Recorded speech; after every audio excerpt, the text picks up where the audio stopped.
Welcome to DTV. I'm joined with Jack Grimes following the loss against Carlton today, and kind of a frustrating game, wasn't it? For 3 quarters, you're right in the hunt and just fell away in the last quarter.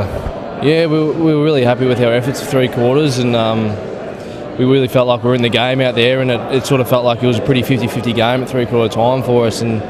But you know, against those good teams, you can't do it for 3 quarters, you've got to do it for 4, and obviously they had that run in the last quarter that we didn't, and they ran over the top of us, and it's disappointing that it blew out in the end like it did. What do you put it down to, the final team? Well, I think they probably got us a little bit for fitness. It looked like they were running a lot more in the end, but well, that's what good teams do. They don't lie down for a quarter at all, and when the heat's on, they really turn it up. So we know that's something we really need to work on. Just not putting in that 3-quarter effort, really doing it for 4 when we're tired, and that's the biggest challenge, putting it in place when you're tired.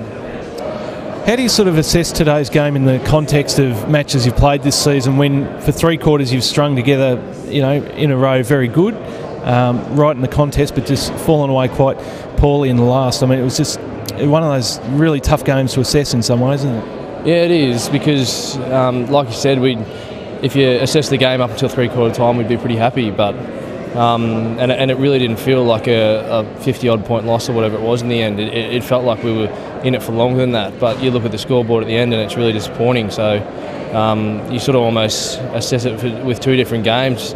The first 3 quarters were good and the last quarter just wasn't good enough, but we know we need to work out ways to stop other teams' run-ons when they get that going, because that's what's killing us at the moment. How'd you rate your own game? You finished 24 touches. You're pretty battered and bruised today as well.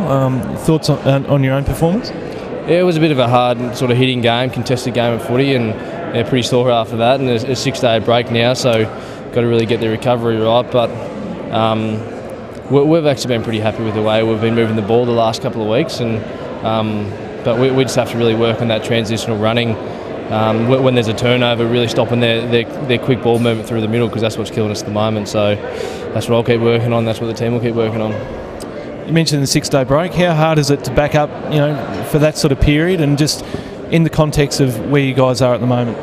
Yeah, it is. Can get tough through the middle of the season when you're feeling pretty sore and pretty tired. But that's AFL footy. You just got to. As soon as the game finishes, the mind is on recovery, so do everything right for the first few days, especially when you're pretty sore, and then get up for training and then sort of turn it around for the game and build yourself up again. So it is tough, but everyone else has to do it as well, so we just have to make sure we're as good, if not better than everyone at the recovery side of things.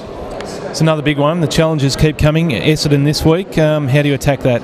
Yeah, well, they're obviously in good form, but I think we just really need to attack them the way we're attacking Carlton, try to get the game on our terms and play that sort of contested one-on-one footy that we love. But the challenge is this week to do it for 4 quarters instead of for 3, because same with Essendon, if we let them go for a quarter, they'll really hurt us. So a 4-quarter effort would definitely be the focus. All the best for this week, mate, and best wishes for the rest of the season. No worries, thanks a lot, Burgo.